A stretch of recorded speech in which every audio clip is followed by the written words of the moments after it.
സംസ്ഥാനത്തിന് 75 വർഷം പിന്നിടുന്ന 2031 തർക്കരഹിത ഭൂമി സൃഷ്ടിക്കുകയാണ് ലക്ഷ്യമെന്ന് റവന്യൂ മന്ത്രി കെ രാജൻ.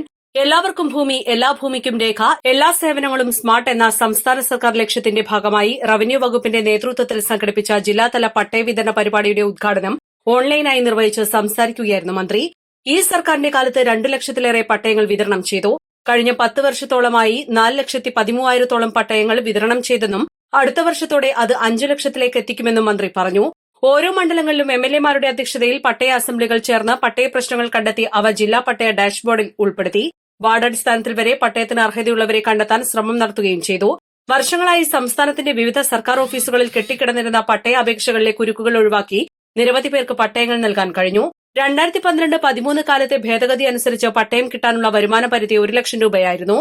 എല്ലാ മേഖലകളിലും വരുമാനം കൂടുന്നതിനനുസരിച്ച് പരിധി ഉയർത്തിയെങ്കിലും ഇവരുടെ വരുമാന പരിധിയിൽ മാറ്റം വന്നില്ല. തുടർന്ന് അത് 2.5 ലക്ഷമാക്കുകയും ഇതുവഴി 10,000-ഓളം പേർക്ക് പട്ടയം ലഭിക്കുകയും ചെയ്തു.